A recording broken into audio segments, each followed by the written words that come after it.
Il s'agit bien sûr de votre objectif et de vos résultats. Je vous souhaite le meilleur.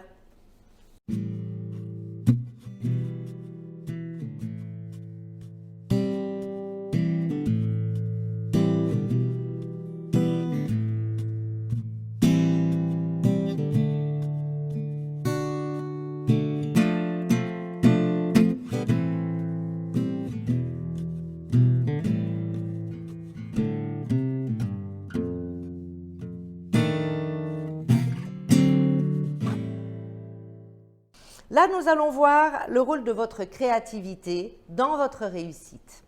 Nous avons déjà vu un petit peu l'enfant libre, adapté, soumis, adapté, rebelle, etc. Nous allons vraiment parler de l'enfant créateur.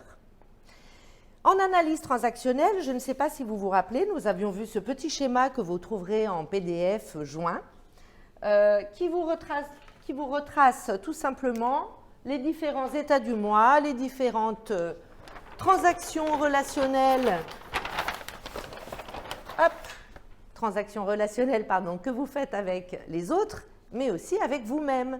Parce que, comme vous avez pu le voir déjà au cours de cette formation, nous nous envoyons des messages à nous-mêmes qui peuvent être des injonctions. En fonction de votre type de personnalité, bien sûr, vous allez avoir différentes questions existentielles, drivers, comportements sous stress, et tout ça, nous l'avons déjà vu. Mais replongez-vous bien dedans à chaque fois pour dire « mais où j'en suis ? Est-ce que c'est mon parent qui me drive en ce moment ?» Et si c'est mon parent qui me drive, comme on avait vu ici, il y a donc le parent normatif, et puis, il y a le parent nourricier. Vous vous rappelez que le parent, il fait appel à ce que vous avez appris. Hein? Donc, le parent normatif, c'est donc comprend les jugements de valeur, bien sûr, hein, vos valeurs que vous avez déjà travaillées, vos normes socio-comportementales, c'est-à-dire votre culture dans laquelle vous avez aussi évolué et dans laquelle vous êtes aujourd'hui. C'est très bien si c'est protecteur, nous l'avons déjà vu, et ce n'est pas très bien si ça devient persécuteur. Hein. Donc là, on entretient la culpabilité, etc. Dès que vous êtes dans la culpabilité, ça veut dire que vous avez votre parent normatif persécuteur qui est en train de vous donner des injonctions. Et à ce moment-là, comment libérer cet état, finalement, cet état du vous, puisqu'il s'agit d'état du moi, pour refaire partir soit dans l'adulte, soit dans l'enfant. Ici, nous avons vu que l'adulte, donc ici c'est l'appris, ici c'est la pensée, et ici c'est le senti, c'est l'enfant. Donc dans la pensée, nous avons l'adulte qui comprend le traitement des informations, lui, les faits, les idées, les probabilités. Donc il va intégrer tous ces messages entre les messages reçus du parent et puis les messages de l'enfant libre, créatif que vous êtes. Et donc il va analyser tout ça et il va traiter l'information. Et puis vous avez l'enfant libre, ici. Ah pardon, je ne vous ai pas parlé du parent nourricier. Le parent nourricier est très important, c'est parce qu'il va vous permettre de devenir autonome, il va venir vous aider à nourrir justement vos ressources internes et puis les moyens d'assumer finalement qui vous êtes et de vous aimer tel que vous êtes. C'est très bien si il vous donne des permissions. Ça peut devenir vite négatif s'il devient sauveteur, comme on le verra dans les fameux jeux psychologiques de Berne, qu'on verra dans un autre chapitre. Ici, vous avez donc l'enfant libre. C'est l'enfant donc qui vous fait sourire, l'enfant qui vous permet d'exprimer votre joie. Et il est spontané, hein, cet enfant. On a travaillé sur la spontanéité. Il comprend les sensations et il comprend les émotions. Et puis l'enfant créateur, lui, et c'est celui-là que je vous propose d'activer le plus souvent possible. C'est pour ça que vous faites ce processus de changement créa-sens pour faire appel à votre créativité. Parce que cet enfant créateur, il est très important de venir le nourrir et de venir l'exprimer le plus souvent possible dans votre parcours. Il va vous libérer de certaines tensions, il va vous permettre de vous imprégner de cette foi que c'est possible et que vous avez tout pour atteindre votre objectif idéal.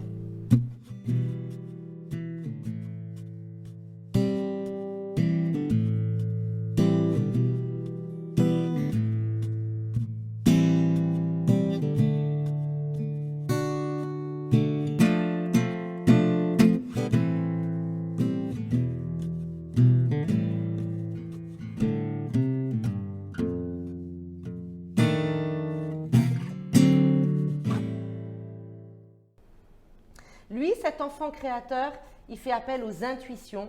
C'est pour ça que nous avons déjà travaillé sur les intuitions.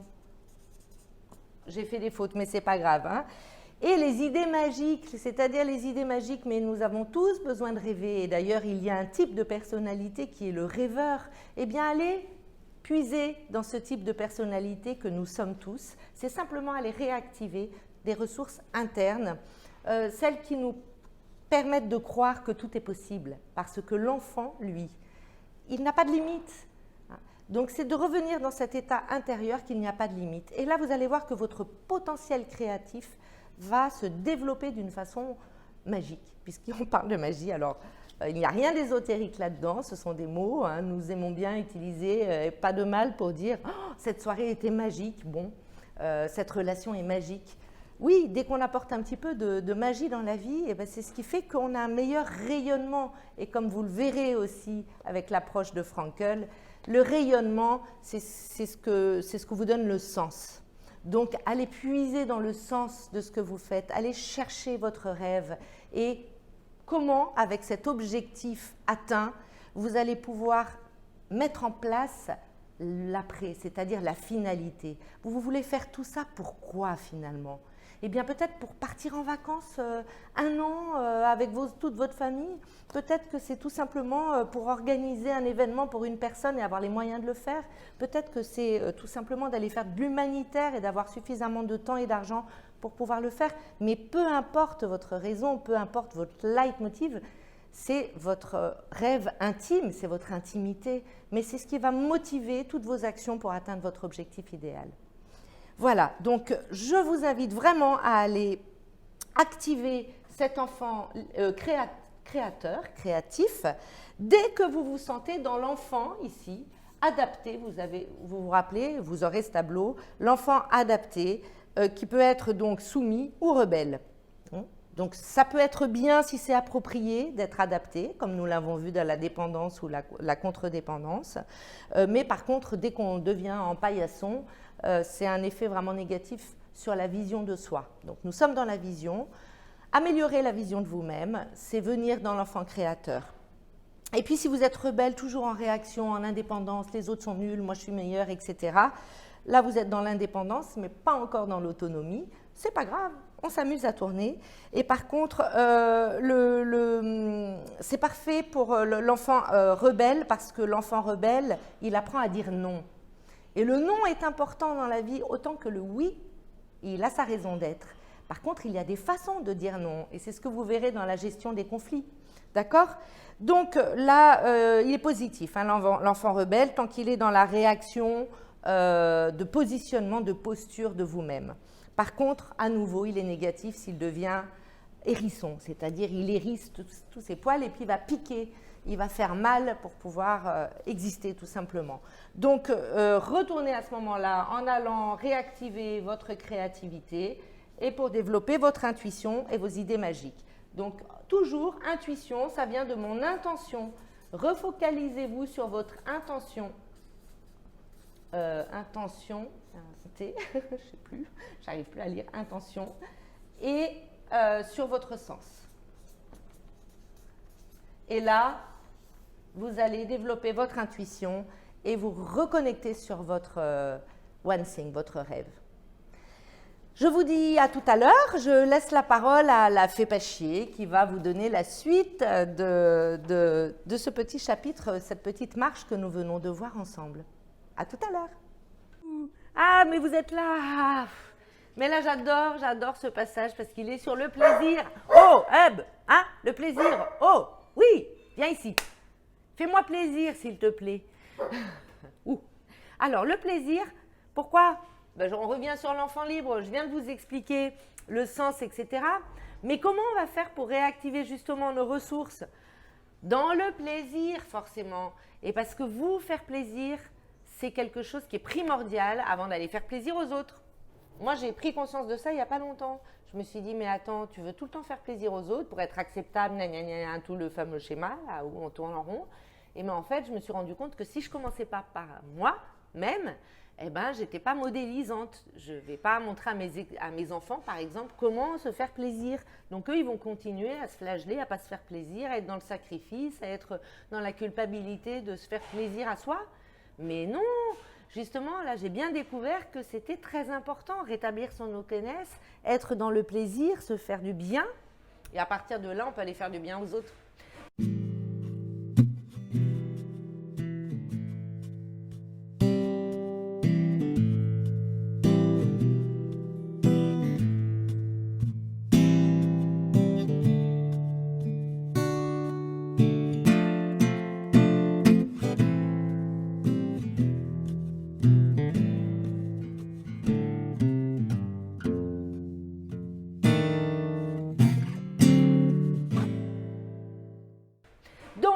Donc, j'ai bien compris, merci Sophie, que l'enfant créatif, c'est ça qui va, et d'ailleurs, mais ça, c'est vrai, puisque cet e-learning, il est vraiment basé sur la créativité, et que je me suis rendu compte que ce qui avait du sens pour moi, parce qu'un e-learning, tout le monde propose de l'e-learning aujourd'hui, donc pourquoi, qu'est-ce qui fait la différence?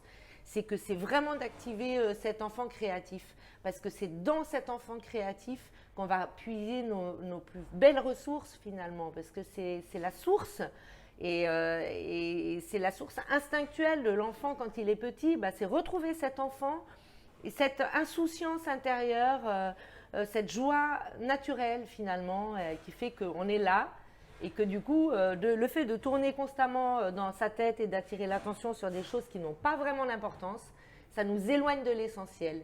Et bien l'enfant créatif, il nous ramène à l'essentiel. Ça tombe bien, puisqu'ici, ça s'appelle l'essentiel. Donc, ce n'est pas un hasard si je tourne ces vidéos à l'essentiel. Et justement, c'est d'avoir osé redevenir enfant créatif, oser dire « Oui, oui, vous avez raison, c'est nul, ma façon, c'est complètement, je suis schizophrène, ma schizo, allons-y. » Mais c'est d'en faire un jeu. Donc je me suis dit, mais oui, je suis peut-être schizo, parce qu'effectivement, on est plusieurs dans le même corps, là, entre Sophie Fonfec, Christine Belmont, la Kiki Bouffe, la Chamata, la Chris Bell avec son pinceau et sa guitare. Mais finalement, what else? Pourquoi le ou? Pourquoi je devrais être, moi, la Fée Pachier, ou Sophie Fonfec, ou Kiki Bouffe, et j'ai pas le droit d'être tout ça réuni? Enfin, en quoi ça pose un problème si ce n'est de la jalousie? Donc non, mais je dis ça c'est parce que ça a été quand même très souvent ça. Et du coup, il a fallu que je me détache finalement de ces interactions qui me tiraient vers le bas, parce que même si c'est inconscient, je sais très bien pour que certaines personnes c'est inconscient, parce que ça les ramène à eux leur propre manque de voir que je prends autant de liberté, que je suis autant dans l'enfant libre. C'est dur pour certaines personnes qui ne se l'autorisent pas, parce que ça leur fait prendre conscience que pour y arriver, il va peut-être falloir sortir de sa zone de confort, mais on a tout à y gagner. La preuve, c'est qu'aujourd'hui, je vais de mieux en mieux, je suis modélisante par rapport à la créativité, ce que je suis en train de mettre en place, de respecter mon enfant créatif autant. Il n'y a pas que ça, hein. Il y a aussi l'adulte, chacun vient me donner les messages, etc. Notamment Sophie Fonfec dans l'adulte, dans le parent normatif. Heureusement qu'elle est là pour mettre un cadre et des règles. Donc on reprend le cadre. Et puis, même si on est rebelle, on se dit, je suis OK de rentrer dans ce cadre. Et puis, si j'ai envie d'en sortir, c'est l'enfant créatif. Je vais réactiver ma créativité. Mais c'est toujours en relation avec mon sens et avec mon intention. Donc mon intention, focus, et puis donc mon intention, forcément c'est mon objectif idéal. Par rapport à mon e-learning, je trouve que voilà, j'avance en acceptant de ne pas avancer. Et on verra ça dans la gestion du temps. C'est-à-dire que je me rends compte que plus je travaille sur l'acceptation, comme me conseille de le faire Chamata. Merci Chamata, je t'envoie des bisous et des étoiles, parce qu'elle est bien perchée, la Chamata. Mais en tout cas, ça m'aide à prendre la distance pour aller chercher mon enfant créatif et oser le faire. Voilà, c'est toutes les fameuses permissions. Je vous invite à vraiment trouver un mode de créativité. Le vôtre, hein. Alors vous allez voir avec Chris Bell, vous allez faire plein de choses, de l'écriture, vous allez pouvoir vous exprimer de différentes façons. Et vous choisissez la vôtre, bien sûr. Hein, bon. Après, chacun la sienne. Je pense qu'on a un canal, on a bien vu qu'on avait tous des canaux de communication et des perceptions différentes. Donc, essayez de trouver qu'est-ce qui vous fait du bien et puis d'aller créer dans ce domaine-là. Et même si c'est pour rien, même si c'est pas pour gagner des pépettes en plus, c'est juste pour le plaisir. Et là, à partir du moment où on retrouve du plaisir, eh ben, on est en harmonie avec le sens, en harmonie avec son intuition intérieure et on vient nourrir tout ce qui est bon en nous pour servir. Donc, améliorer son service envers soi-même et puis améliorer le service envers les autres. Et du coup, je me sens complètement d'attaque de prendre mon petit plateau et d'aller faire du service parce qu'aujourd'hui, j'accepte presque cette transgression parce que finalement, par rapport à tout ce que j'ai fait, me retrouver avec un plateau à faire du service, j'ai eu du mal à l'accepter. Mais en fait, c'était vraiment un passage obligatoire et c'est un très beau métier et j'ai super plaisir aujourd'hui à servir. Donc, je vais servir, je vous laisse. Allez, ciao. Très bien. Je n'ai pas encore tout à fait fini sur la créativité dans votre réussite. Et effectivement, j'avais envie de revenir sur le tableau de vos besoins psychologiques.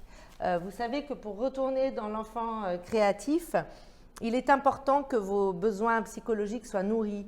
Si vous êtes trop sous stress, ça veut dire que là, vous êtes bloqué. Donc, à partir du moment où vous vous répétez en boucle, mais après, il va se passer ça, ou tant que j'y arriverai pas, ou jusqu'à ce que ça sera impossible, ou jamais, je n'y arriverai jamais, ou toujours, c'est toujours la même chose, le ciel me tombe sur la tête, eh bien, c'est que vous êtes sous stress et que du coup, vous êtes un petit peu dans cette phase de rupture, de changement, de deuil qui est anxiogène, c'est normal. Dans ces cas-là, allez voir dans votre tableau quel canal de communication il faut que vous abordiez chez vous par rapport à votre personnalité, celui qui vous correspond le mieux dans votre phase actuelle, pour aller réactiver cet enfant créateur.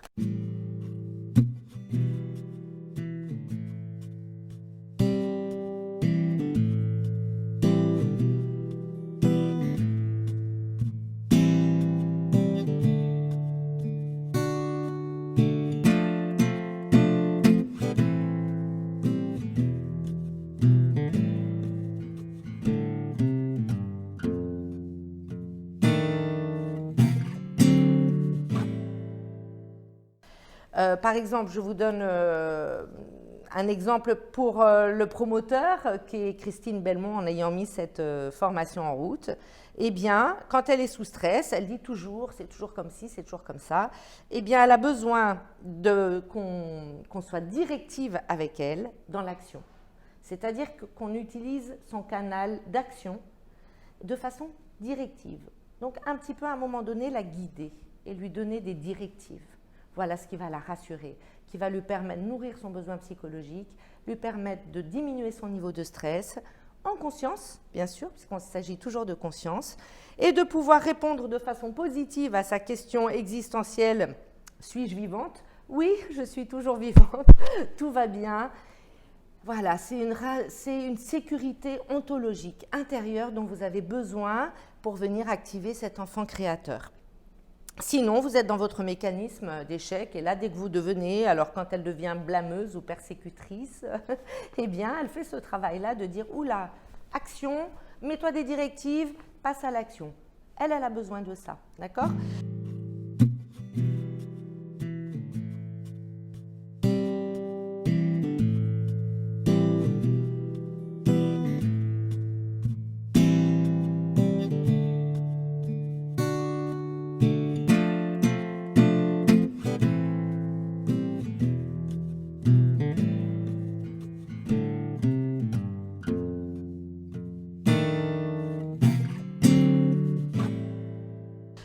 La rebelle, elle vous expliquera sa façon à elle, mais moi, par exemple, qui suis travaillomane, eh bien, je deviens attaquante, je deviens incisive, je deviens un peu persécutrice de temps en temps.